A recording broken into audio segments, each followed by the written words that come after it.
Bharatiya Janata party में राष्ट्र प्रथम होता है, पार्टी बाद में होती है, स्वयं लास्ट। नेता कोई नहीं होता, हमारी विचारधारा होती है, विचारधारा पे कार्य करते हैं और देश हित में कार्य करते हैं। लेकिन कहीं ना कहीं आपके दिल में अभी भी हरदा बसा हुआ है, सवालों में जवाब में हरदा जाता नहीं। आखिर क्या ऐसा विशेष स्नेह है हरदा से आपका? लोगों की बात सुनने की मेरी आदत है और निराकरण हो ना हो मैं प्रयास जरूर करता हूँ कि उस निराकरण के लिए हम क्या प्रयास कर सकते हैं। किस तरह की समस्याएं जब आप अभी प्रदेश भर में चिकित्सकों से मिल रहे हैं या जितने भी आपने दौरे करें, कैसी समस्याएं आ रही हैं डॉक्टरों की? जब मेरी मुख्यमंत्री जी से पहली भेंट हुई तो मैंने अपने चिकित्सा प्रकोष्ठ के लेटर हेड पे उनको एक आवेदन दिया कि ये नहीं होना चाहिए। कुछ दिनों बाद में कैबिनेट में प्रस्ताव पारित हुआ और आज उस सर्टिफिकेट की अनिवार्यता खत्म कर दी गई।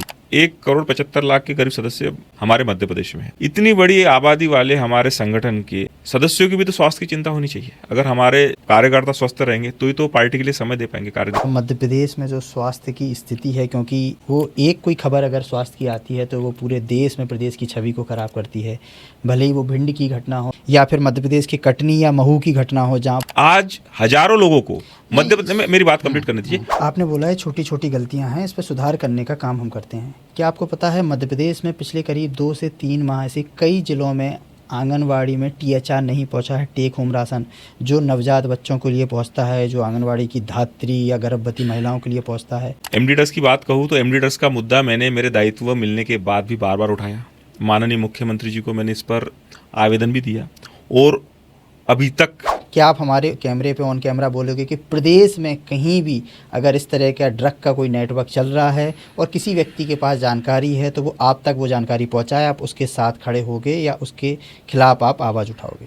मैं तो आप मध्य प्रदेश छोड़िए, पूरे भारत में कोई अगर एमडीडस का हैंडलर है मुझे जानकारी दीजिए। आपने भी नीट का एग्ज़ाम दिया होगा, आपको पता होगा कितने घंटे की पढ़ाई लगती है, कितना लंबा समय देना पड़ता है। आप एक डॉक्टर होने के नाते बोलिए, एक प्रदेश संयोजक होने के नाते मत बोलिए। चिकित्सा प्रकोष्ठ एक अलग ऊर्जावान डॉक्टरों के साथ में अपनी नई पहचान बहुत जल्द बनाएगा। तो सिंधिया जी पिछले दिनों कर रहे थे कि लू लगने के पहले ही जेब में प्याज रख लो, तो क्या लगता है, ये मैं आपसे एक डॉक्टर होने के नाते पूछ रहा हूँ, क्या जेब में प्याज रखने से लू लगने से बच सकते हैं? नहीं, पत्रकारों ने उसको वीडियो को बना लिया और अपने तरह उन्होंने अपनी जेब से निकाल के दिखाई थी, प्याज हम रखे हुए हैं, देखिए लू नहीं लगेगी। तो आप एक डॉक्टर होने के नाते कैसे बोलते क्या मैं जेब में प्याज रख लूँ तो मुझे लू नहीं लगेगी? नमस्कार, मैं ऋतुराज तोमर और आप देख रहे हैं ब्रेकिंग न्यूज़ वाला का खास कार्यक्रम पॉलिटिकल पॉडकास्ट विथ ऋतुराज। हमारे आज के मेहमान हैं डॉक्टर विशाल बघेल, जिन्हें हाल ही में मध्य प्रदेश भाजपा चिकित्सा प्रकोष्ठ का प्रदेश संयोजक बनाया गया है। डॉक्टर बघेल को संगठनात्मक सक्रियता के साथ साथ युवाओं की आवाज़ को मुखरता से रखने के लिए भी जाना जाता है। हमने पिछले पॉडकास्ट में डॉक्टर विशाल बघेल जी से बात की थी, जिसमें हमने उनसे हरदा में बढ़ते MD ड्रग के नेटवर्क, संगठन के अंदर चल रही राजनीति एवं आम जन के स्वास्थ्य से जुड़े कुछ ज़रूरी मसलों पर सवाल किए थे। वहीं आज हम उनसे मिलकर जानेंगे उनकी इस नई जिम्मेदारी को वो कैसे देखते हैं। प्रदेश भर में चल रहे जो यह स्वास्थ्य शिविर हैं या जो कार्यक्रम हैं, इनका उद्देश्य क्या है और उनके द्वारा या उनके इस कार्यकाल में छोटे से समय में जो ये सेवा प्रकल्प कार्यालय शुरू किया गया है, ऐसे नवाचारों के पीछे आखिर सोच क्या है। तो इन्हीं सारे सवालों के साथ हम शुरू करते हैं हमारा आज का पॉडकास्ट डॉक्टर विशाल बघेल जी के साथ। नमस्कार सर। नमस्कार सर। विशाल जी, करीब 1 साल होने को जा रहा है। 1 साल पहले जब हम इसी स्टूडियो में बैठे थे, उस वक्त हमारी चर्चा हो रही थी डॉक्टर विशाल बघेल से, जो BHRC ग्रुप के डायरेक्टर हैं, और आज डायरेक्टर के साथ साथ आपको प्रदेश के चिकित्सा प्रकोष्ठ की एक बड़ी जिम्मेदारी मिली है भाजपा में। जी। तो आप इस जिम्मेदारी को कैसे देखते हैं और इस जिम्मेदारी के मिलने के बाद क्या वो बड़े परिवर्तन आपकी दिनचर्या में आए, थोड़ा सा कुछ बताएं। देखिए, भारतीय जनता पार्टी में जब किसी को पद या दायित्व मिलता है, वो जिम्मेदारी तो होती है और जिम्मेदारी से कई चीज़ बढ़कर होती है। अब जैसे मैं आपको बता देना चाहता हूँ कि जैसे आपने पूछा कि मेरी दिनचर्या में और मुझ में क्या परिवर्तन हुआ, तो दिनचर्या में ऐसे परिवर्तन हुआ कि जो समय मैं अपने कुछ व्यक्तिगत गतिविधि और मेरे चिकित्सक व्यवसाय के लिए उपयोग करता था, अब ज़्यादातर समय मुझे अपने पार्टी पक्ष के लिए करना पड़ रहा है। और साथ में अब मेरे व्यवहार में क्या परिवर्तन आया है, तो जो अनुशासन है भारतीय जनता पार्टी में, आपको दायित्व मिलने के बाद में एक अनुशासन में रहना पड़ता है, कुछ नियमों का पालन करना पड़ता है और अपने दायित्व होने के बाद उस दायित्व के सम्मानजनक कार्य ही करने पड़ते, ताकि आपके दायित्व पे और आपके पार्टी पे कोई सवाल निशान ना उठाए, कोई उंगली ना उठाए। तो काफ़ी परिवर्तन मेरे जीवन में रूटीन में आया है और मैं वो अनुभव भी कर रहा हूँ। और जितना संयमित पार्टी में दायित्व मिलने के बाद में रहना पड़ता है, वो एक परीक्षा भी होती है। हाँ, परीक्षा तो होती है। और मैंने जो भाजपा के जो नेताओं से, या जो भी भाजपा एक्चुअली किसी को नेता नहीं मानती, सभी कार्यकर्ता होते हैं, उन लोगों से चर्चा की तो सब ये बोलते हैं कि हमारे यहाँ तो हर दिन परीक्षाएं होती हैं। बिल्कुल, हाँ, मैं इस पे भी थोड़ा बोलना चाहता हूँ। जैसे आपने कहा कि भाजपा किसी को नेता नहीं मानती, बिल्कुल सही बात है। हमारी पार्टी हमारी माँ होती है और हमारे पार्टी का हर एक निर्णय हम सबको सर्वमान्य होता है। कुछ ही दिन पहले मेरे एक हरदा के सहयोगी ने कहा था कि कोई XYZ हमारे नेता है, तो मैंने भी ऐसे ही जवाब दिया था कि भारतीय जनता पार्टी में राष्ट्र प्रथम होता है, पार्टी बाद में होती है, स्वयं लास्ट होता है। नेता कोई नहीं होता, हमारी विचारधारा होती है, हम विचारधारा पे कार्य करते हैं और देश हित में कार्य करते रहते हैं।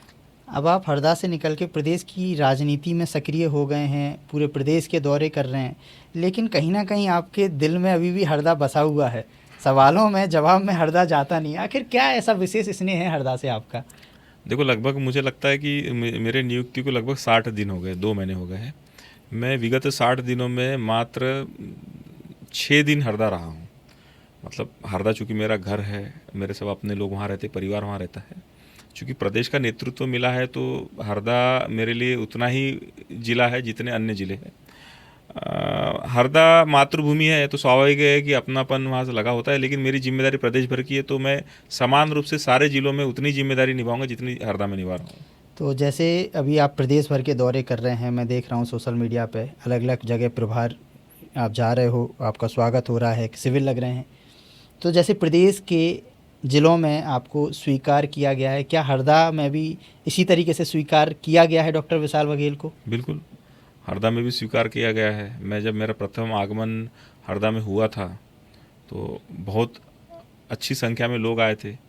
लगभग अब कितनी गाड़ियाँ थी मुझे तो नहीं पता। जब मोदी जी के आह्वान के पहले बहुत बड़ी गाड़ियों का काफिला था, जो मुझे अपेक्षित भी नहीं था। जगह जगह स्वागत हुआ था, अच्छी जगह कार्यक्रम भी हुए थे। और स्वीकार क्यों नहीं होगा, मेरी मातृभूमि है, मेरे लोग वहाँ रहते हैं, मेरे परिवार के लोग वहाँ रहते हैं और हरदा जिला मेरा परिवार है। ठीक है, अब बात करते हैं प्रदेश संयोजक बनने के बाद आपकी प्राथमिकता लिस्ट में सबसे ऊपर क्या है? संगठन विस्तार या सेवा कार्य? मतलब इस जिम्मेदारी के बाद आपकी प्राथमिकता क्या है कि आपको संगठन का विस्तार करना है या एक डॉक्टर होने के नाते सेवा के प्रकल्पों का विस्तार करना है? देखिए, आपने जो सवाल पूछा वो दो ऑप्शन पूछे, दोनों ऑप्शन है। संगठन विस्तार भी मुझे करना है और सेवा कार्य भी करना है। संगठन विस्तार के साथ ही सेवा कार्य करना है, क्योंकि वर्तमान में जितने चिकित्सक हमारे चिकित्सा प्रकोष्ठ में जुड़े हैं, अभी तक तो आपने देखा होगा मैंने मेरी टीम भी डिक्लेयर नहीं की।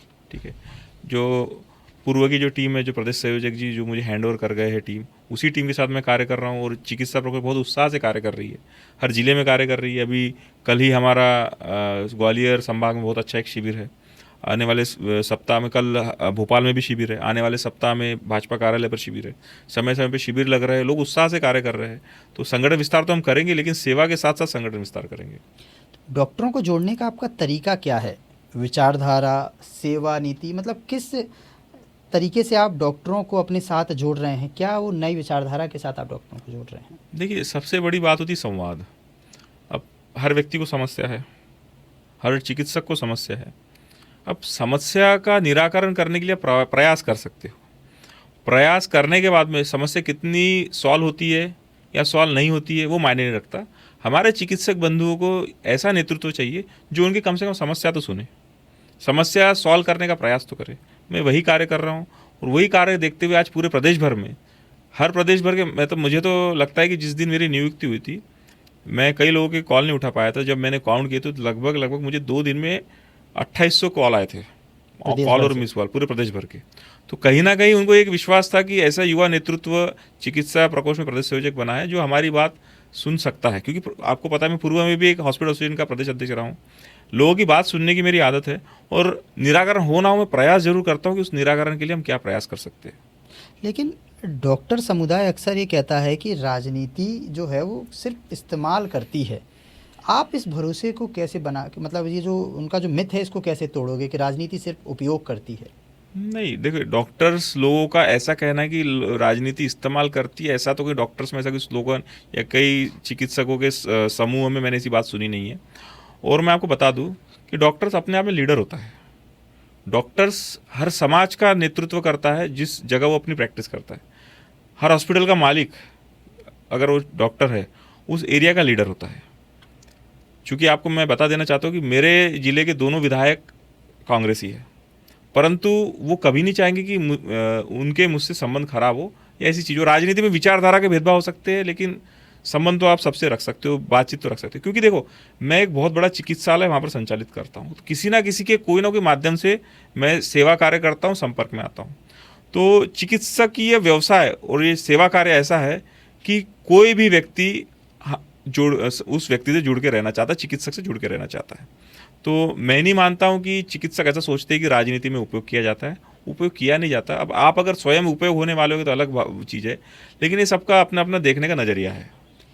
तो जो जिस तरीके से अभी आप काम कर रहे हैं या भविष्य में मध्य प्रदेश में आप चिकित्सकों को संगठन से जोड़ रहे हैं, तो इसका उद्देश्य क्या है? भविष्य में क्या कोई नई कार्य योजना ऐसी पार्टी ने आपको दी है, कोई नई जिम्मेदारी दी है कि इस दृष्टिकोण के साथ आपको प्रदेश में जाना है, इस विचारधारा के साथ आपको जाना है?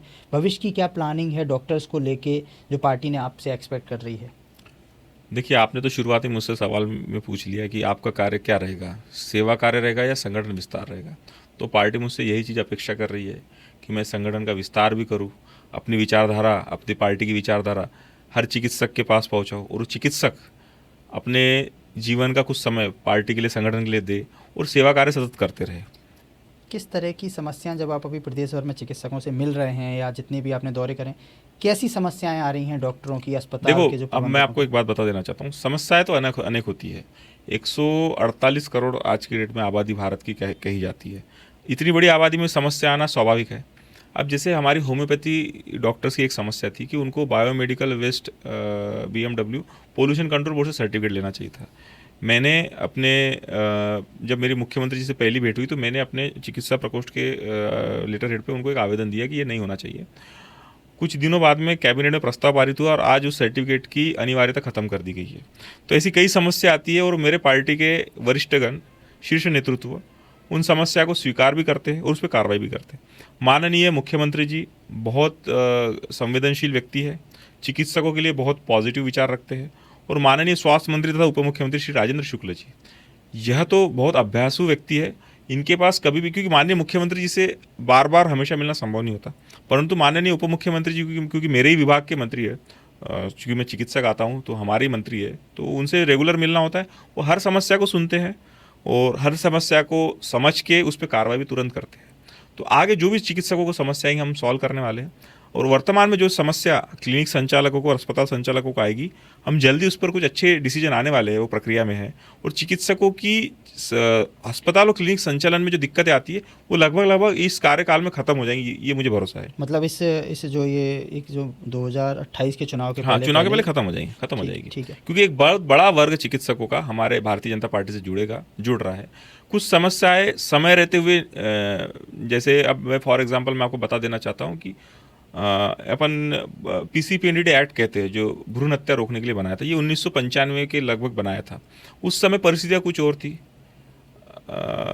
उस तरह के कुछ कार्य उस समय होते थे, इसलिए उतना सख्त बनाया था। परंतु वर्तमान स्थिति में बहुत सारी चीज़ें बदल गई है और उसका मिसयूज़ कभी ना हो, इसलिए उसमें परिवर्तन करना आवश्यक है। तो शासन को हम बार बार संवाद करके हमारे संगठन के माध्यम से कुछ बातें बताते हैं और शासन, अधिकारी, मंत्री लोग उस बात को सुनते हैं और परिवर्तन भी करते हैं। तो ऐसी कई चीज़ें जो चिकित्सकों को दिक्कत जाती है वो हम शासन को बताएंगे और मुझे पता है कि शासन जरूर इस पर कार्रवाई करेंगे। ठीक है, अब बात कर लेते हैं आपके नवाचार की, क्योंकि अभी 60 या 62 दिन आपको हुए हैं। इस बीच में आपने जो एक सेवा प्रकल्प की जो शुरुआत की है प्रदेश कार्यालय में, इसकी शुरुआत कहाँ से हुई और इसका उद्देश्य क्या है, थोड़ा इसके बारे में मुझे बताएं। देखिए, सेवा प्रकल्प की जो शुरुआत है मैं आपको बता देना चाहता हूँ। जब मेरी नियुक्ति हुई थी और जब मैं प्रदेश अध्यक्ष जी से मिलने गया तो उन्होंने मुझे पहले ही दिन बता दिया था कि चिकित्सा प्रकोष्ठ में कार्य करने के लिए बहुत स्कोप है।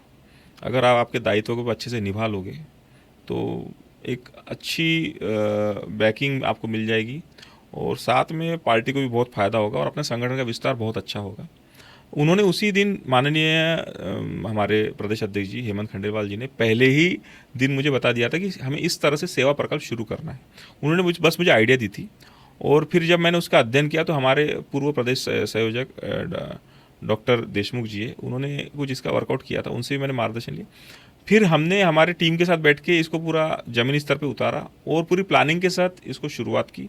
और देखिए, हमारी लगभग 18 करोड़ सदस्यों वाली पार्टी है, जिसमें 1,75,00,000 के करीब सदस्य हमारे मध्य प्रदेश में है। इतनी बड़ी आबादी वाले हमारे संगठन के सदस्यों की भी तो स्वास्थ्य की चिंता होनी चाहिए। अगर हमारे कार्यकर्ता स्वस्थ रहेंगे तो ही तो पार्टी के लिए समय दे पाएंगे, कार्य दे पाएंगे। तो एक ऐसी भावना थी कि अपने कार्यकर्ताओं की स्वास्थ्य की भी चिंता होनी चाहिए, इसलिए सेवा प्रकल्प शुरू किया। और भविष्य में ये सेवा प्रकल्प हम हर संभाग में शुरू करेंगे, क्योंकि एक जब पायलट प्रोजेक्ट है, इसको हमको धीरे धीरे बढ़ाना है। हम एकदम से इसको बहुत प्रचंड लेवल पर नहीं करना चाहते, क्योंकि हमको किस तरह से इसको जमीन पर इंप्लीमेंट करना है, बहुत सारी टेक्निकल चीज़ें समझनी है, तो इसलिए हम इसको धीरे धीरे बढ़ा रहे हैं। भविष्य में हर संभाग में इसको सेवा प्रकल्प को हम शुरू करेंगे और हमारे चिकित्सा प्रकोष्ठ के चिकित्सक इसमें सेवा देंगे। अभी जो आपने राजधानी भोपाल में जो प्रदेश कार्यालय में ये सेवा प्रकल्प शुरू हुआ है, ये कितने दिन खुलता है, क्या क्या उसमें हेल्थ की सुविधाएं मिलती हैं, स्वास्थ्य सुविधाएं मिलती हैं, और क्या सिर्फ राजनीतिक लोग ही आ सकते हैं, किस तरह की उसका थोड़ा मुझे मॉडल देखिए, सोमवार से शुक्रवार हम 10 से 2 हमारी एक डॉक्टर रेगुलर बैठते हैं जो पूरे टाइम रहते हैं। शनिवार रविवार में हम कुछ रोटेशन में कुछ डॉक्टर्स को निवेदन करते हैं, वो आते हैं। रविवार सामान्यतः ऑफिस बंद रहता है, लेकिन हमारा जो हेल्पलाइन नंबर है ये शुरू रहता है, और हेल्पलाइन नंबर पे हम व्हाट्सएप पे भी रिपोर्ट मंगाते हैं। और इसमें सिर्फ ऐसा नहीं सिर्फ कार्यकर्ता के लिए खुला है, आम जनता भी इसमें आती है। अगर कार्यकर्ता आम जनता को लाता है तो उसको भी हम मदद करते हैं। देखिए, सेवा प्रकल्प का मुख्य उद्देश्य है कि सही व्यक्ति को सही जगह इलाज के लिए मार्गदर्शन करना। कई बार ऐसा होता है कि व्यक्ति को कैंसर होता है पर उसको पता नहीं रहता मैं इलाज कहाँ लेने जाऊँ। कैंसर होता है, आयुष्मान कार्ड होता है, उस आयुष्मान भारत योजना का लाभ कैंसर में कहाँ हो सकता है उसकी जानकारी नहीं होती। कई बार ऐसे होता है इतनी बड़ी बीमारी होती है, उसके बाद आयुष्मान होता, पैसा नहीं होता, पर उस बीमारी का इलाज कहाँ होगा यही पता नहीं होता। इस तरह का हम प्रॉपर मार्गदर्शन करते हैं जिससे व्यक्ति योजना का भी लाभ ले सके। कई बार ऐसे होता है कि बीमारी छोटी होती है लेकिन वो बड़े अस्पताल में जाके बड़े बिल भरता है, लेकिन उसकी अपनी पॉकेट की मर्यादा होती है। तो ऐसे व्यक्ति को हम बताते हैं कि इतनी छोटी बीमारी के लिए आप कहीं भी छोटे हॉस्पिटल में जा सकते हो। जिनकी आर्थिक परिस्थिति नहीं रहती उनको हम सरकारी हॉस्पिटल में भी जाके मार्गदर्शन करते हैं कि इलाज कैसे लेना चाहिए। ये भी एक बहुत टेक्निक होती है, इसमें मार्गदर्शन बहुत आवश्यक होता है। अब हम बात करते हैं थोड़ा मध्य प्रदेश में जो स्वास्थ्य की स्थिति है, क्योंकि वो एक कोई खबर अगर स्वास्थ्य की आती है तो वो पूरे देश में प्रदेश की छवि को ख़राब करती है। भले ही वो भिंड की घटना हो, जहां आपका अभी 10 मई को मदर्स डे के दिन जिला अस्पताल के वार्ड की छत की सीलिंग और प्लास्टर गिरा था, या फिर मध्य प्रदेश के कटनी या महू की घटना हो जहां पर मरीजों से एम्बुलेंस की सफाई करवाई गई थी। इन घटनाओं को आप कैसे देखते हो? क्या सिस्टम के अंदर डर ख़त्म हो गया है? जो जिम्मेदार अधिकारी हैं, जो जिम्मेदार कर्मचारी हैं, उनके अंदर क्या डर ख़त्म हो गया या नैतिकता ख़त्म हो गई है, और इसको कैसे सुधारा जा सकता है?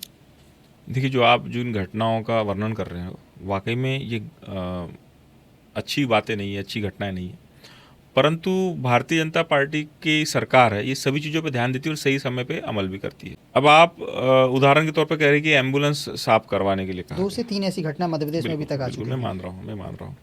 आप ये बात देखिए कि 148 करोड़ की जनता है, इतनी बड़ी जनता का मैनेजमेंट और इतनी प्रचंड जनसंख्या, जहाँ पर भौगोलिक दृष्टि से, सामाजिक दृष्टि से अलग अलग टाइप के लोग रहते हैं, ये छोटी मोटी दिक्कतें आती रहती है, परंतु सरकार की भावना क्या है, सरकार का इंटेंशन क्या है, वो हमें समझना चाहिए। मध्य प्रदेश ऐसा एकमात्र राज्य है जहाँ पर सबसे ज़्यादा आयुष्मान भारत योजना की हितग्राही है और सबसे ज़्यादा मरीजों को संख्या के माध्यम से इलाज होता है। अगर परसेंटेज वाइज कहे, अगर हम अमाउंट वाइज कहे या जनसंख्या वाइज कहे, ये गुजरात और उत्तर प्रदेश हो सकते हैं, परंतु हम अगर परसेंटेज, क्योंकि हमारी जनसंख्या उत्तर प्रदेश से कम है, परसेंटेज वाइज कहे तो सबसे ज़्यादा मरीजों को आयुष्मान भारत योजना में परसेंटेज वाइज अगर लाभ होता है वो मध्य प्रदेश में होता है। मध्य प्रदेश ये ऐसा एकमात्र राज्य है जो हमें विरासत में बीमारू राज्य मिला था, आज स्वास्थ्य क्षेत्र में एक अलग क्रांति कर रहा है। आज अगर आप देखो, अगर ग्रामीण क्षेत्र की बात करें तो 90 से 95% लोगों के पास में आयुष्मान कार्ड उपलब्ध है और उसका लाभ ले रहे हैं। अगर आप पॉजिटिव बात देखोगे तो पॉजिटिव बात बहुत है कि जो व्यक्ति आयुष्मान भारत योजना में लाभ ले रहा है, अगर आयुष्मान कार्ड नहीं होता, अगर वो प्राइवेट में जाता तो उसका घर बिक जा सकता था, घर की गहने बिक जाते थे, माता बहनें अपने इलाज के लिए गहने बेच देती थी। परंतु आयुष्मान भारत योजना के कार्यान्वयन होने के बाद में व्यक्ति स्वाभिमान से जाता है, प्राइवेट अस्पताल में इलाज कराता है। अब ये एक साइड होगी कि इलाज हो रहा है, लाभ मिल रहा है, इसकी निगेटिव साइड भी है। अगर हम निगेटिव साइड देखें तो बहुत ना के बराबर है। 2-5% है, परंतु सोसाइटी में नेगेटिव साइड ज़्यादा दिखती है। आज हजारों लोगों को मध्य प्रदेश में, मेरी बात कंप्लीट करने दीजिए, हजारों लोगों को मध्य प्रदेश में हार्ट के कैंसर का इलाज निःशुल्क हो रहा है आयुष्मान भारत योजना के अंतर्गत। अगर 2-4 लोगों से पैसे लेने की घटना या आउट ऑफ पॉकेट लेने की घटना आ जाती है, वो मीडिया में आ जाती है, हम उसका खंडन करते हैं, ऐसी चीज़ होनी नहीं चाहिए, उस पर कार्रवाई भी शासन करती है। परंतु मेरा कहना है कि इतनी जब संस्था इतनी बड़े प्रचंड पैमाने पर चीज़ें चलती है तो छोटी मोटी गलतियाँ जगह जगह पर होती है, पर हम उसकी सुधार करने का प्रयास हमेशा करते हैं। ठीक है, आपने बोला है छोटी छोटी गलतियां हैं, इस पर सुधार करने का काम हम करते हैं। क्या आपको पता है मध्य प्रदेश में पिछले करीब 2 से 3 माह से कई जिलों में आंगनवाड़ी में THR नहीं पहुंचा है, टेक होम राशन जो नवजात बच्चों के लिए पहुंचता है, जो आंगनवाड़ी की धात्री या गर्भवती महिलाओं के लिए पहुंचता है। तो सरकार एक तरफ महिलाओं के लिए लाडली बहना में पैसे तो दे रही है, लेकिन उन्हीं महिलाओं के स्वास्थ्य के लिए जो THR राशन पहुंचना चाहिए वो आज भी नहीं पहुंच रहा है 3 महीने पे। इस पर क्या कहोगे, कैसे इस पर रोक लगेगी, कैसे जो जिम्मेदार लोग हैं वो इसके लिए अपनी जिम्मेदारी उठाएंगे, जिम्मेदारी लेंगे? देखो, आपने जो बताया बहुत गंभीर विषय है और शासन स्तर पे इस पे उचित कार्रवाई हो रही है, और ये गलती फिर से दोहराई न जाए इसीलिए शासन स्तर पे अधिकारी को निर्देशित भी किया है। मैंने फिर कहा कि ऐसी घटनाएं होती रहती, होनी नहीं चाहिए, परंतु सुधार का और संवाद का हर जगह एक जगह बनी रहनी चाहिए जिससे सुधार और संवाद हमेशा होते रहे। अब आप जो ऐसी घटनाएं बता दे रहे हैं, जैसे अभी अब आपने छेड़ा, तो मैं आपको देना चाहता हूं कि सरकार का जो इंटेंशन अभी जो गेहूं खरीदी में हो रहा है, गेहूं खरीदी में जो लेट हो रहा है, ये सरकार का इंटेंशन अच्छा था कि एक पारदर्शिता के साथ में सब कुछ ऑनलाइन सॉफ्टवेयर पे आ जाए, मैपिंग के साथ आ जाए, परंतु टेक्निकलिटी के कारण बहुत सारी चीज़ें ऐसी हो गई, कभी मजदूर नहीं रहे, कभी सर्वर डाउन रहा, इसलिए अब गेहूं खरीदी लेट हो नहीं, गई। लेकिन इस पे एक आरोप भी लगते हैं कि सरकार की जो तैयारियां हैं वो समय से लेट ही होती हैं, समय से पहले तैयारियां नहीं होती, अंतिम समय की तैयारियां नुकसान देती हैं और वो नुकसान जनता भुगतती है।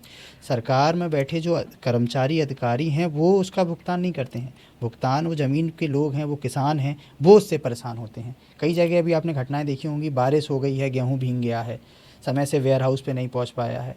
तो इस पर क्या लगता है कि सरकार को और नैतिकता के साथ, जिम्मेदारी के साथ काम नहीं करना चाहिए? देखिए, मैं फिर आपसे ये कहना चाहता हूँ कि इतने बहुत प्रचंड देश में जहाँ पर इतनी बड़ी आबादी हो, ये समस्याएं हमेशा आती रहेगी, परंतु नेता की और सरकार में बैठे हुए नेतृत्व की नीयत क्या है वो महत्वपूर्ण है। ये समस्याएं जब आई तभी हमारे माननीय मुख्यमंत्री जी ने सीधा आह्वान किया कि हम गेहूं खरीदी की डेट आगे बढ़ा रहे हैं, और सीधा आह्वान किया कि हर गरीब का गेहूं खरीदा जाएगा। तो हमारी मंशा अच्छी है, नीयतें अच्छी है। अब चूंकि आपने कहा कि सरकार की तैयारियां पूरी नहीं थी, आप उस टाइम का कार्यकाल भी देखिए, जो युद्ध कार्यकाल रहा है, युद्ध का जो कार्यकाल रहा है, इसमें पूरा विश्व परेशान है। कुछ ना कुछ समस्या तो देश में उत्पन्न होगी और हो रही है। अब ये समस्याएं उत्पन्न हो रही तो हम सब देशवासी का कर्तव्य है कि समस्याओं को साथ में मिलकर अपन हल करें, परंतु सरकार का इंटेंशन कभी खराब नहीं रहा ना, किसानों के प्रति सरकार कभी निगेटिव रही है। अब थोड़ा सा आपके बारे में भी बात कर लेते हैं, क्योंकि आप जब इस जिम्मेदारी पे नहीं थे, आप पार्टी में चिकित्सा प्रकोष्ठ के प्रदेश संयोजक नहीं बने थे, उसके पहले आप सोशल मीडिया पर बड़ी मुखरता से मुद्दों को उठाते थे। भले ही किसी सड़क का निर्माण का ना होना हो, भले ही हरदा के अंदर MD ड्रग की बात हो, तो क्या विशाल बघेल आज भी जो पार्टी में एक पद पर हैं, अगर कहीं कुछ गलत होता है, अन्याय होता है, तो उसी तरीके से आवाज़ उठाएंगे जैसे पहले उठाते थे? बिल्कुल। देखिए, मैं आपको बात बता देना चाहता हूँ कि जब मैं अपने दायित्व पे नहीं था तो मुझे व्यक्तिगत और सोशल मीडिया के लिए एक पर्याप्त समय मिलता था। अभी वो समय मेरे पास में ना के बराबर है। शायद आपने मुझे 2 घंटे पहले बुलाया था, मैं 2 घंटे लेट आपके पास पहुंचा, क्योंकि अनेक कार्यकर्ता मुझे मिलने के लिए प्रदेश कार्यालय आए थे। MD ड्रग्स की बात कहूँ तो MD ड्रग्स का मुद्दा मैंने मेरे दायित्व मिलने के बाद भी बार बार उठाया। माननीय मुख्यमंत्री जी को मैंने इस पर आवेदन भी दिया, और अभी तक हमारे माननीय सुप्रिटेंडेंट ऑफ पुलिस हरदा जिले के शशांक जी कार्रवाई कर रहे हैं। अभी तक MD ड्रग्स काफ़ी हद तक धराई गई है, कई हैंडलर्स पकड़े गए हैं। MD ड्रग्स की जो चेन है हरदा में काफ़ी हद तक नियंत्रण में आ गई है, और मुझे विश्वास है जल्द हम इस पर विजय पाएंगे। MD ड्रग्स के विरुद्ध में मैं बाद में भी लिखा हूँ, बनने के बाद में हमेशा लिखता रहूँगा, और खिलाफ उसके ही हूँ। प्रशासन सतत कार्य कर रहा है। दूसरी बात आपने जो कही कि चिकित्सा प्रकोष्ठ में बनने के बाद में मैंने थोड़ी लिखने की गति कम कर दी है। देखिए, मैं फिर बता देना चाहता हूँ, भारतीय जनता पार्टी एक अनुशासन का पालन करवाने वाली पार्टी है। मैं मेरे जिम्मेदारी पद पे रहने के बाद में, देखिए, मैं पहले डॉक्टर विशाल सिंह बघेल था, अभी मैं एक प्रदेश में सरकार में रहने वाली पार्टी का प्रदेश संयोजक हूँ, वो भी चिकित्सा प्रकोष्ठ का, जो कि एक बहुत सम्मानजनक पद होता है।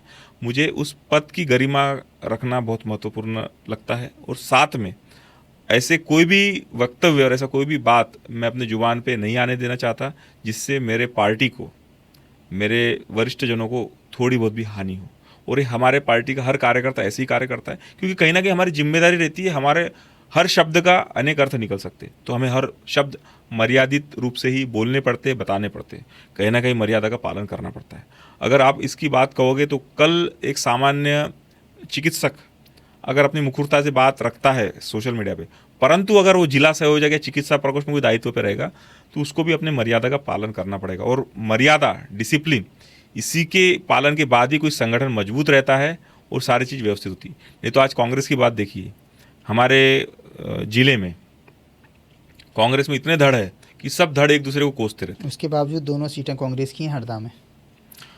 कितने वोट से जीती थी कांग्रेस? मैं सिर्फ अभी ये बताना कितने चाह वोट रहा से? हूँ। ठीक है, देखो हार जीत तो लगी रहती है, माननीय इंदिरा गांधी भी चुनाव हारी थी, हार जीत तो लगी रहती है। मैं अभी आपसे सिर्फ इतना पूछना चाह रहा हूँ, क्या डॉक्टर विशाल बघेल, जैसे आपने बोला कि आप चिकित्सा प्रकोष्ठ के प्रदेश संयोजक बने, उसके बाद भी आपने एमडी ड्रग के खिलाफ आवाज़ उठाई, क्या आप हमारे कैमरे पे ऑन कैमरा बोलोगे कि प्रदेश में कहीं भी अगर इस तरह का ड्रग का कोई नेटवर्क चल रहा है और किसी व्यक्ति के पास जानकारी है तो वो आप तक वो जानकारी पहुँचाए, आप उसके साथ खड़े होगे या उसके खिलाफ आप आवाज़ उठाओगे? मैंने मेरे प्रदेश संयोजक बनने के बाद भी फेसबुक पे लिखा था, मेरा कॉन्टैक्ट नंबर दिया था, और मुझे अन्य जिलों से भी जानकारी आई थी, मैंने सही जगह जानकारी पहुंचाई भी थी, और सही कार्रवाई कई जगह हुई भी है। हर चीज़ सार्वजनिक करना सही नहीं रहता, क्योंकि एमडी ड्रग्स के जो हैंडलर रहते हैं वो क्रिमिनल माइंड के रहते हैं, वो कहीं ना कहीं जानकारी देने वाले व्यक्ति को नुकसान पहुंचा सकते हैं, इसीलिए हमें गोपनीयता रखनी पड़ती है। मैं इस विषय में काफ़ी गोपनीयता रखता हूँ, और मैं फिर आह्वान कर रहा हूँ कि मैं तो, आप मध्य प्रदेश छोड़िए, पूरे भारत में कोई अगर एमडी ड्रग्स का हैंडलर है, मुझे जानकारी दीजिए, मैं उचित जगह उसका जानकारी दूंगा और उचित कार्रवाई करवाऊंगा। थोड़ा सा जेनजी की बात कर लें, क्योंकि क्या है कि इस एमडी ड्रग से सबसे ज़्यादा जो पीड़ित है, जो जिनको सबसे पहले टारगेट किया जाता है, वो हमारी आज की जेनजी है। तो पहले तो आप मुझे ये बताइए कि अभी आप जब एज अ प्रदेश संयोजक प्रदेश में घूम रहे हैं, तो युवाओं से जब आपकी बातचीत होती है तो क्या रुझान है उनका पार्टी के प्रति, और वर्तमान परिस्थितियों के लिए कैसे आपके युवाओं से कैसी बातचीत हो रही है जेनजी से? देखिए, ये जो जेएनजी वाला जो माहौल विपक्ष बना रहा है, ये सिर्फ हवा है। अगर जेएनजी, हमारे केंद्रीय सरकार, हमारे मोदी जी, हमारी भारतीय जनता पार्टी से नाराज़ होती तो बिहार में, आसाम में और पश्चिम बंगाल में हमारी पार्टी इतने प्रचंड बहुमत से विजयी नहीं होती। जेएनजी में, लेकिन एक बात और है, उसी जेएनजी ने एक साथ होकर तमिलनाडु में टीवीके की सरकार लाई है। वहाँ भाजपा नहीं थी, लेकिन एआईडीएमके या डीएमके को, दोनों को सत्ता से हटा के आज वहाँ टीवीके आई है। तो उसी जेएनजी की वजह से आई है ना, उसी मूवमेंट की वजह से आई है। उसी जेएनजी की वजह से पश्चिम बंगाल में ममता दीदी घर चली गई, उसी जेएनजी की वजह से आसाम में हम फिर से आए, उसी जेएनजी की वजह से जो गुंडा राज वाली पार्टी बिहार में राज करती थी वो खत्म होकर वहाँ पर एनडीए की सरकार है। लेकिन उसी जेएनजी ने 2014 में मोदी जी को प्रथम बार प्रधानमंत्री बनाया था। तो जेएनजी जो है, जेएनजी की उम्र से, जो जेएनजी की जो उम्र है, उस उम्र से आप भी गए। 14 में जिस जेएनजी ने बनाया था, आज वो जेएनजी बहुत युवा हो चुका है। मतलब वो बिल्कुल, मतलब शुरुआती दौर था, आज वो 12 साल हो गए हैं। जब उसकी उम्र अगर 18 साल होगी तो आज वो 30 साल का बैठा। वो जेएनजी नहीं था, जेएनजी तो उसके बाद आया। हाँ, नहीं वो शब्द नहीं था एक्चुअली, जेएनजी तो एक शब्द है भाई, हम तो युवा को जेएनजी बोलने लगे हैं। लेकिन हम एक अगर उस युवा की बात करें, देखिए युवा में सर ऐसा है कि आप भी जानते हो कि एग्रेशन होता है, संयम नहीं होता, हर चीज़ तत्काल चाहिए होती है, इंस्टेंट रिजल्ट चाहिए होता है, ठीक है। परंतु युवाओं का ध्यान रखने वाली और राष्ट्र हित में बात करने वाली पार्टी जो है भारतीय जनता पार्टी है। अब जो कि ये जो लेफ्टिस्ट लोग हैं और जो विपक्ष के लोग हैं, जैसे अब माननीय केजरीवाल जी को, माननीय राहुल गांधी जी को, जो जेएनजी को भड़का रहे हैं, जेएनजी इतनी बेवकूफ़ भी नहीं है कि इनकी बात को मान ले। इनके अगर हम भूतकाल देखें, जैसे केजरीवाल जी का भूतकाल देखें, जो स्वयं को महा ईमानदार बता रहे थे, अरबों के, मतलब करोड़ों नहीं, अरबों के महल में रहने लगे थे, और राहुल गांधी जी की जो बात करते हैं, जेएनजी फिर उतनी खतरनाक है। जेएनजी उतनी खतरनाक है, जो देश के खिलाफ बोलेगा उसके पीछे लग के सबक भी सिखाने वाली जेएनजी है। राहुल गांधी जैसे व्यक्ति जो अपने देश की बुराई बाहर जाके कर रहे हैं, ऐसे व्यक्ति को जेएनजी कभी स्वीकार नहीं करेगी। जेएनजी चाहती है कि राष्ट्रवाद देश में रहे, जेएनजी चाहती है कि हमारी सीमाएं सुरक्षित रहे, हमारा भारतीय सुरक्षित रहे। जेएनजी चाहती है कि राष्ट्र में एक अच्छा माहौल हमेशा बना रहे। इसलिए राष्ट्र के खिलाफ हमारा भारत का जेएनजी कभी नहीं जाएगा। हमेशा भारत के साथ रहने वाले सत्ताधारी पार्टी को ही हमेशा साथ देगा। अभी जो मूवमेंट चल रहा है देश में, आपने भी देखा होगा सोशल मीडिया में, कॉकरोच जनता पार्टी, उसको सबसे ज़्यादा सब्सक्राइब, फॉलो या उसकी विचारधारा को जेनजी ही शेयर कर रहा है। जेनजी सरकार के खिलाफ नहीं है, लेकिन जेनजी अपनी बात उस प्लेटफॉर्म के या उसके नाम से हर रख रहा किसी है। को अपनी बात रखने का हक है, वो अपनी बात रख रहे हैं। मैं कह रहा हूँ देश में समस्या खत्म नहीं हुई है, ना खत्म हो सकती है। वो अपनी, देखो युवा है, अपनी बात रखने का अधिकार है, अपनी बात रख रहा है, वो रखना भी चाहिए, अच्छी बात है। परंतु किस पार्टी की विचारधारा ऐसी है जो देश हित में हो, ये भी महत्वपूर्ण है। ठीक है, अब फॉलोअर्स की बात करें तो कई फॉलोअर्स मैं आपको बस बता देना चाहता हूँ जिनकी मिलेनियर बिलियनियर फॉलोअर है, और जब वो चुनाव में उतरे तो 150-200 वोट मिले। तो फॉलोअर्स की तो हम बात ना करें। और उसके बाद में नहीं, लेकिन इस तरह के डिजिटल मूवमेंट कहीं ना कहीं वैचारिक रूप से तो पार्टी को, संगठन को कहीं ना कहीं तो कमज़ोर कर रहे होंगे। इसीलिए तो ट्विटर अकाउंट ब्लॉक हो रहा है, इंस्टाग्राम अकाउंट उनका दिक्कत हो रहा है। अगर ये विचारधारा पार्टी को या सत्ताधारी दल को, मैं तो अभी सत्ता की बात कर रहा हूँ, दिक्कत नहीं देती तो उसको फिर बात को आगे बढ़ने देते। तो उसको रोकने की कोशिश क्यों की जा रही है? रोकने की कोशिश की जा रही है ऐसा कुछ नहीं है, क्योंकि इनका इंटेंशन गलत है, इसीलिए उस पर कुछ ना कुछ कंट्रोल लगाना आवश्यक है। अगर हमारे युवाओं को भड़का के देश में हिंसा वाला वातावरण खड़ा करने की कोई कोशिश करे तो ये किसी भी देशभक्त व्यक्ति को स्वीकार नहीं होगा। और इस तरह की चाल, षड्यंत्र विपक्ष करता है, क्योंकि उनकी सारी हरकतें, सारे हथकंडे खत्म हो गए हैं जो वो सरकार बनाने के लिए जो प्रयासरत थे। बार बार चुनाव हारते हैं, चुनाव हारने के बाद ईवीएम को दोष देते हैं, बार बार चुनाव हारते हैं, चुनाव हारने के बाद में हमारे निर्वाचन आयोग को दोष देते हैं। तो कहीं ना कहीं इनकी आखिरी हरकत है ये, इसमें भी ये फेल हो जाएंगे। भारतीय जनता पार्टी को इतना कमज़ोर संगठन नहीं है, हम बूथ तक, हम पन्ना तक पहुंच चुके हैं। ठीक है, जेएनजी में जो जिस तरह भड़काने की चीज़ें चल रही है, हमारे भी कार्यकर्ता उसको काउंटर करने के लिए तैयार है, हमारे विचार आखिरी तक ले जाने के लिए तैयार है। और जिन मुद्दों पे विपक्ष अभी जेएनजी को भड़का रहा है, वो मुद्दे, वो समस्याएं आज विश्व भर में है। विश्व में जिस तरह से युद्ध ईरान का और इजराइल का और अमेरिका का हुआ है। नहीं, अभी मुद्दा विश्व नहीं है, अभी मुद्दा नीट है केवल। अभी मुद्दा नीट का पेपर लीक है। अभी मुद्दा ये है कि नीट का पेपर लीक राजस्थान से लीक हुआ है, जिसको लेकर सरकार ने पेपर रद्द कर दिया है। सरकार ने फिर से पेपर करवा रही है, उसकी फ़ीस नहीं ले रही है, एनटीए फ़ीस भी वापस कर रहा है। ये सब ठीक है, लेकिन युवाओं का कहना है कि पिछली बार भी लीक हुआ था, उस वक्त भी कहा गया था कि फिर से ऐसा नहीं होगा, दोबारा हो गया है, उसके बाद भी शिक्षा मंत्री का इस्तीफा क्यों नहीं? देखिए, नीट पेपर रद्द क्यों हुआ? क्योंकि पेपर लीक हुआ। पेपर लीक होने के बाद में जिस तरह से पहले आश्वासन दिया गया था कि ऐसी घटनाएं फिर नहीं होगी, लेकिन सिस्टम में लैकुना के कारण फिर से घटनाएं हुई, हमने तुरंत एक्शन लिया। हमारे विद्यार्थियों के भविष्य को देखते हुए हमने फिर से परीक्षा करने का निर्णय लिया। साथ में हम फीस भी नहीं ले रहे हैं, और ये घटनाएं फिर से ना, इसके लिए पूरी चिंता भी की जाएगी। मैं बार बार आपसे यही कह रहा हूँ कि इतने बड़े देश में, क्योंकि सर मैं आपको बता देना चाहता हूँ कि मेरे यहाँ पर 500 लोगों का स्टाफ है सब जगह मिला के। 500 लोगों को मैनेज करने में कभी कभी मुझे पसीने छूट जाते हैं। इतने बड़े देश में इतने बड़े सिस्टम को मैनेज करने के लिए कहीं ना कहीं कुछ ना कुछ लैकुना हो जाती है। हमारा, फिर बार बार मैं बोल रहा हूँ कि हमारा इंटेंशन क्या है उस पर चर्चा होनी चाहिए। गलती होती है तो उस पर सुधार करने के लिए व्यवस्था होनी चाहिए। गलतियाँ क्यों होती है इस पर रिसर्च होना चाहिए। और इतने बड़े देश में समस्या आती रहेंगी, ये रुकने वाली नहीं है, क्योंकि हमारा देश बहुत बड़ा है, अनेक टाइप की चीज़ें हैं, और कहीं ना कहीं जनता को भी जागरूक होना चाहिए। ये तो नैतिकता का सवाल है। जिसने पेपर लीक किया उस व्यक्ति की आत्मा ही कैसी कहती है कि लीक उस व्यक्ति ने किया। तो कहीं ना कहीं हमें हमारे अंतरात्मा में भी एक बार निरीक्षण करना चाहिए कि ऐसी घटनाएं जो लोग करते हैं वो लोग इस समाज में रहे ही ना, मतलब उन लोगों का मन परिवर्तन हो जाए जो इस तरह से दुष्कर्म, इस तरह से गलत घटनाएं करती है। देखिए, जो आपने बात बोली है कि वो कैसे कर लेते हैं, जब पैसा मिलता है तो सब हो जाता है, आदमी अच्छे का मन बदल जाता है। आपने भी नीट का एग्ज़ाम दिया होगा, आपको पता होगा कितने घंटे की पढ़ाई लगती है, कितना लंबा समय देना पड़ता है। और जब हम एक बार कोई टारगेट सेट करते हैं, जैसे कि अभी हमारी बात हो रही थी, आपकी हमारी बात हुई, आज आप आने वाले थे, हमने तैयारी करी, क्वेश्चन तैयार करे और आज हम यहाँ चर्चा कर रहे हैं। तो अगर मैं ये तैयारी करता और आप आज से 7 दिन बाद आते तो हो सकता है वैसा इंटरव्यू नहीं हो पाता जैसा आज हो, क्योंकि मैं तैयारी के साथ 2 घंटे पहले से बैठा था या 4 घंटे पहले से बैठा था।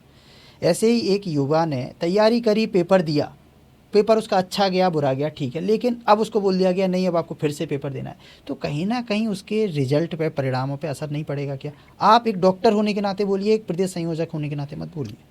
देखिए, आपने जो बात कही कि एक लड़के ने एग्ज़ाम दिया, अच्छा पेपर गया, एग्ज़ाम कैंसिल हो गया, उसको कुछ अंतराल बाद फिर से एग्ज़ाम देना है, ठीक है, कुछ अंतराल बाद फिर से एग्ज़ाम देना है।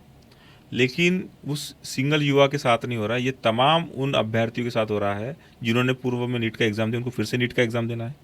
सबको समान समय मिल रहा है, सबको समान व्यवस्थाएं मिल रही है, सबको समान चांस मिल रहा है सिलेक्ट होने के, सबको समान रिवीजन करने का टाइम मिल रहा है। इससे बेस्ट और हम क्या दे सकते हैं? अगर हम उसी एग्ज़ाम को मानते जब पेपर लीक हुआ है और उसी रिजल्ट को मानते, जो चीटिंग करके सिलेक्ट हो जाते वो कितने युवाओं का भविष्य बर्बाद करते। तो कहीं ना कहीं इस चीज़ को भी देखना होगा। जो निर्णय हुआ है वो जनता के हित में हुआ है, युवाओं के हित में हुआ है। और मैं उन तमाम युवाओं को आह्वान करना चाहता हूँ कि आप इधर उधर की बातों की तरफ ध्यान न देते हुए पढ़ाई पे मन लगाएं और आने वाले एग्ज़ाम को अच्छे से दें, ताकि आपका भविष्य अच्छा हो सके। जो बीत गया वो बीत गया, हमें भविष्य की सोचनी है। ठीक है, अब थोड़ा सा एक प्रदेश को लेकर मेरा सवाल ये है कि पार्टी से तो आप जोड़ ही रहे हो डॉक्टरों को, इसको जोड़ने के बाद उसका लाभ लोगों को कैसे मिलेगा? आपके संगठन से जुड़े हुए डॉक्टरों का लाभ आम जन को कैसे मिलेगा? देखिए, हमारा जो दल है ये सेवा करने वाला दल है, और हमारा जो सारे कार्यकर्ता एक जैसे होते हैं। माननीय मुख्यमंत्री जी भी कार्यकर्ता है, माननीय प्रधानमंत्री जी भी कार्यकर्ता, मैं भी कार्यकर्ता है। सेवा भाव से हम हमारे पार्टी में काम करते हैं, और जो चिकित्सा प्रकोष्ठ में हम जो संगठन का विस्तार करेंगे, आप अभी देख रहे हो कि समाज में कहीं ना कहीं चिकित्सक और आम जनता के बीच में गहरी खाई आ गई है। जो पहले सम्मान चिकित्सक को मिलता था, कहीं ना कहीं वो सम्मान कम होने लगा है। ये खाई, ये दूरियां कम हो, चिकित्सक समाज में ज़्यादा उठे बैठे, समाज के बीच में जाके संवाद करे, समाज के बीच में जाके उनकी समस्याओं के सुने और चर्चा करें। इसके लिए हम हमारी रीति नीति बनाने वाले, और साथ में prevention is better than cure. हमारा चिकित्सा प्रकोष्ठ भविष्य में बीमारी होने से पहले क्या प्रिकॉशन लेनी चाहिए, किस पे कार्य करनी चाहिए, इसलिए समाज को जागरूक करेगा, और कई बीमारियों को प्रिवेंट करने के लिए हमारा चिकित्सा प्रकोष्ठ कार्य करेगा। इसके लिए हम हमारे वॉलंटियर्स भी बनाएंगे। एक युवा चिकित्सक का बहुत बड़ा ग्रुप हम बनाने वाले हैं, जो एक अलग ऊर्जा के साथ में कार्य करेगा और समाज के हर तबके के बीच में जाएगा, जो चिकित्सक समाज में स्वास्थ्य के प्रति जागरूक करेगा। अभी हमारे देश में एक्सीडेंट से तमाम लोगों की जान जाती है, उसको बचाने के लिए हमारे चिकित्सक क्या करना चाहिए, ये समाज में संदेश देंगे। हार्ट अटैक से जान जाती है, कैंसर से जान जाती है, इन तमाम बीमारियों से हम हमारे चिकित्सक लोगों को कैसा बचा जाए, इसका बीच में संवाद करेंगे, और अलग अलग वीडियो से भी हम लोगों के बीच में जाएंगे। चिकित्सा प्रकोष्ठ एक अलग ऊर्जावान डॉक्टरों के साथ में अपनी नई पहचान बहुत जल्द बनाएगा, और पार्टी में इसको उचित स्थान भी है, सम्मानजनक स्थान भी है, और सम्मानजनक नज़रों से पार्टी में चिकित्सा प्रकोष्ठ को देखा जाएगा। और ये सेवा प्रकल्प का मॉडल है, हम हमारे राष्ट्रीय नेतृत्व को भी ये मॉडल भेजेंगे। हो सकता है प्रदेश के, राष्ट्र के अन्य प्रदेशों में भी ये मॉडल अपनाया जाए। ठीक है, आपने अभी बोला कि आपकी कोशिश है कि बीमारी होने के पहले लोगों को जानकारी पहुंच जाए, सूचना पहुंच जाए, कि वो उससे बच सकें, उसकी तैयारी कर सकें। ऐसा ही कुछ सिंधिया जी पिछले दिनों कर रहे थे कि लू लगने के पहले ही जेब में प्याज रख लो। तो क्या लगता है, ये मैं आपसे एक डॉक्टर होने के नाते पूछ रहा हूँ, क्या जेब में प्याज रखने से लू लगने से बच सकते हैं? नहीं, देखिए, उनका आशय कुछ और था। वो तो कुछ पत्रकारों ने उसको वीडियो को बना लिया और अपने तरह नहीं, उन्होंने अपनी जेब से निकाल के दिखाई थी, प्याज हम रखे हुए हैं, देखिए लू नहीं लगेगी। तो आप एक डॉक्टर होने के नाते कैसे बोलते, क्या मैं जेब में प्याज रख लूँ तो मुझे लू नहीं लगेगी? और अगर लू लगेगी तो उसके उपाय क्या है? तो पहले बताइए, लू लगने के, प्याज से लू लगने से बच सकते हैं। अगर जेब में आपने प्याज रखा और आप अगर प्रॉपर हाइड्रेट नहीं हो तो लू तो लगेगी। लू से बचने के लिए आपको पर्याप्त पानी पीना है। मैं तो आपको एक इंडिकेशन दे रहा हूँ। तो मैं सभी लोगों से यही निवेदन करता हूँ कि दो चीज़, एक तो जीभ सूखी ना रहनी चाहिए और बाथरूम का कलर, ये दो चीज़ जरूर देखें, और पर्याप्त पानी पीते रहे। अभी गर्मी बहुत हो रही है इस साल, जैसा कि आपने देखा होगा मध्य प्रदेश में, पूरे प्रदेश भर में अभी लू के मैसेज आ रहे हैं। सरकार भी अपनी तरफ से काम कर रही है, कहीं 48, कहीं 45, कहीं 46। तो हीट वेव से बचने के और क्या तरीके होते हैं, क्या प्रिकॉशन लेना चाहिए एक आम आदमी को? देखो, मैं आपको हीट वेव से बहुत ज़्यादा इतने सारे चीज़ें मैं नहीं बताऊँगा। सिंपल सबसे एक अच्छा प्रिकॉशन है हाइड्रेशन। व्यक्ति पर्याप्त पानी पिए, हाइड्रेट रहे, और अपनी यूरिन को, जब यूरिन करने जाते हो उसका कलर देखे। इतना ही, अगर यूरिन आपका सफ़ेद या हल्का सा पीला है तो आप प्रॉपर हाइड्रेट हो, और यूरिन होना भी आवश्यक है। कुछ लोग इतने डिहाइड्रेट हो जाते हैं, इतनी लू लग जाती है कि उनको पेशाब ही नहीं बनती, तो वो सीरियस हो जाते हैं। पानी पीना सबसे महत्वपूर्ण है। और अगर गलती से आप बहुत समय तक पानी नहीं पी पाए, आपको बहुत ज़्यादा प्यास लग रही है या बाथरूम नहीं आ रही है, तो आप शिकंजी या नींबू शरबत ये पी सकते हो। और बहुत गंभीर स्थिति में अगर लगे कि आप में शरीर में बहुत पानी की कमी है, आप ORS का घोल ले सकते हो। ये प्रिकॉशन है, ये लेने चाहिए। बाकी कान को दुपट्टा बांधना, छाँव में रहना, गाड़ी में घूमना, 4 व्हीलर में घूमना, 2 व्हीलर में अवॉइड करना, उसके बाद में AC से तुरंत बाहर धूप में ना जाना, ये छोटे मोटे बातें हैं। इनसे ज़्यादा इंस्पायर ना होके मैं तो व्यक्ति को मानता हूँ कि पानी पीने पे ज़्यादा फोकस किया जाए। ठीक है, अब थोड़े कुछ व्यक्तिगत सवाल होंगे, फिर हम आज की चर्चा का विराम करेंगे। कि अब आप प्रदेश संयोजक बन गए हैं, प्रदेश में दौरे कर रहे हैं, अब तो सब ठीक है, तो कमल पटेल जी से बातचीत अब हो रही है? उनसे तो पहले ही बातचीत होती थी मेरी। तो अभी तो मतलब सब ठीक है, सब अच्छा है? हाँ, नहीं, बाकी पहले भी ठीक था, अभी भी बहुत ठीक है।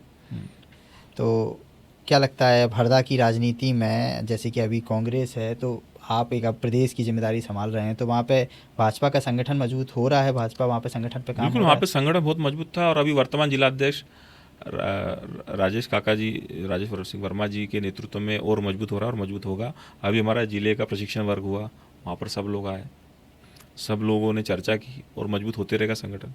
और आप मतभेद की बात बोले तो मैं तो कमल जी के बाजू में बैठा था, है ना, तो कमल जी ने मुझे 2 बार मिठाई भी खिलाई। तो हमारे बीच में कोई ऐसे मतभेद नहीं है। ये तो कुछ बातें आती है, थोड़ी बहुत चीज़ें हर परिवार में चलती है, तो चलती है, उसमें कोई ये नहीं है। पर हमारा संगठन मजबूत है, हम सब एक है।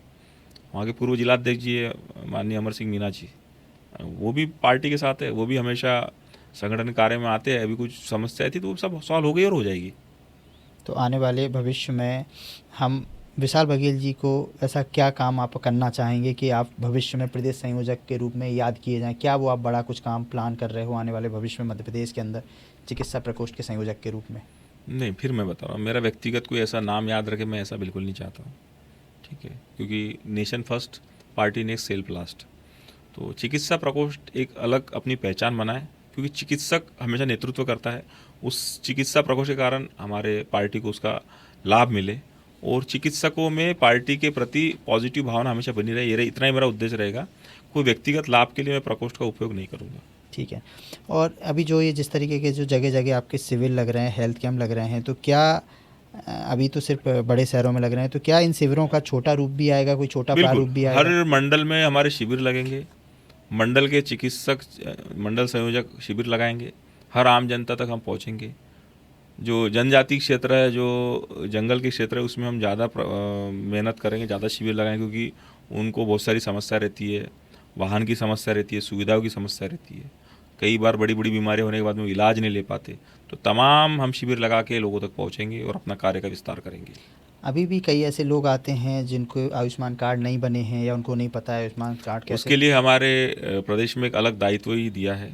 प्रदेश स्तर पे एक उसके संयोजक रहेंगे, जो चिकित्सा प्रकोष्ठ आयुष्मान भारत योजना प्रचार प्रसार का कार्य देखेंगे, और समय समय पे हम ऐसे शिविर लगाएंगे। चूँकि आप जानते हो कि हरदा में और सिवनी में हमने कई ऐसे शिविर लगाए, और वहाँ पर तो ये समस्या नहीं है।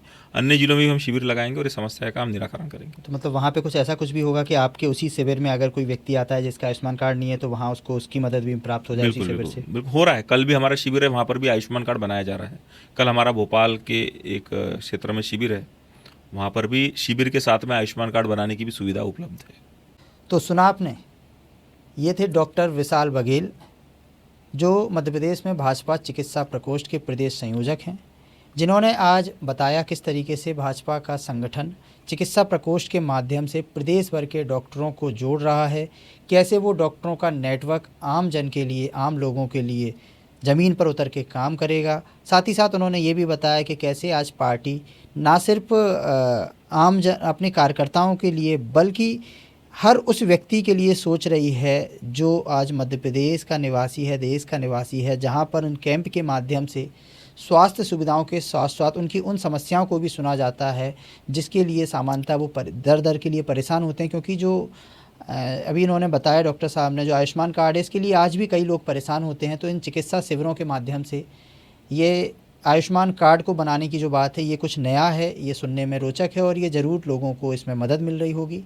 आज के लिए इतना ही। आपके कुछ सवाल हैं तो हमें कमेंट करें। बने रहें हमारे साथ ब्रेकिंग न्यूज़ वाला।